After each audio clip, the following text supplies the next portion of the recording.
এবং আমি এই জাগরণে বিশ্বাস করি আমাদের সালাফি দাওয়াত আর দাওয়াত সালাফিয়া, সালাফি দাওয়াতের বিস্তার ঘটাতে হবে।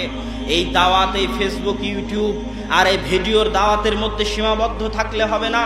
এই দাওয়াতগুলোর মাধ্যমে সমাজে বিপ্লব সৃষ্টি করা যায় না। সমাজে বিপ্লব সৃষ্টি করতে হলে ঘরে ঘরে গিয়ে দাওয়াত দিতে হবে।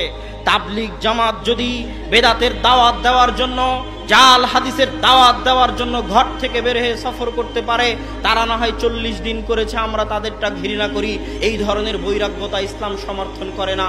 কিন্তু আপনি তো একদিন দুই দিন, আরে একদিন দুই দিন সফরের দরকার নাই। আপনার পাশের রুমমেট, আপনার কলিগ, আপনার সহকর্মী, আপনার ক্লাসমেট, আপনার ফ্রেন্ড, আপনার সন্তান, আপনার পিতা এবং আপনার মাতা, তাদের মাঝে সরাসরি দাওয়াতি কাজে অংশগ্রহণ করতে হবে। এই ধরনের দাওয়াতি কাজ ছাড়া সালাফি দাওয়াতের বিপ্লব সম্ভব নয়।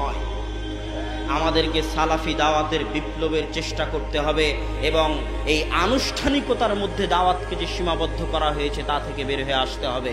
কোনো জিনিসকে যদি আপনি ধ্বংস করতে চান, হত্যা করতে চান, তাহলে তাকে অনুষ্ঠানের মধ্যে বন্দী করতে হবে। ইসলাম ধর্মকে ধ্বংস করতে চাও, তাহলে ঈদে মিলাদুন নবী, শবে বরাত, টঙ্গীর তাবলিগ জামাতের তাবলিগ ইজতেমার মধ্যে বন্দী করে দাও, তাহলে এক আখেরি মোনাজাত শেষ আর নামাজ কালামের ধার ধারে না। এক ঈদে মিলাদুন নবী শেষ আর ফজরের জামাতে মুসল্লি নেই। অনুষ্ঠানের মধ্যে বন্দী করলে দাওয়াতকে সীমাবদ্ধ করা হয়। দাওয়াত শুধু প্রোগ্রামের আয়োজন করলে বক্তব্য দিয়ে দাওয়াত দিতে হবে, শুধু ভিডিও ফেসবুক লাইভের মাধ্যমে দাওয়াত দিতে হবে, এ কথা ঠিক নয়। রাস্তাঘাটে চলতে ফিরতে, উঠতে বসতে সর্বদা দাওয়াতি কাজ করতে হবে। সালাফি বিপ্লব, সালাফি দাওয়াতের বিপ্লব এদেশের মাটিতে আনতেই হবে ইনশাআল্লাহ।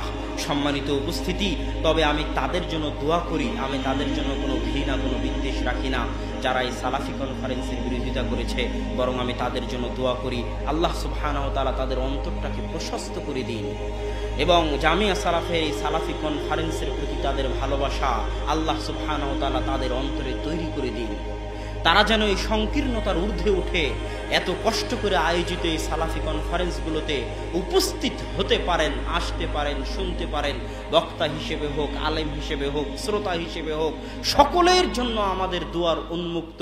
আপনি যে দল করেন, যে সংগঠন করেন, তাতে আমার কোনো আপত্তি নাই। দর্শক শ্রোতা হিসেবেও আপনার জন্য আমার দুয়ার উন্মুক্ত। বক্তা হিসেবেও আপনাদের জন্য জামিয়া সালাফিয়া সালাফি কনফারেন্সের দুয়ার উন্মুক্ত।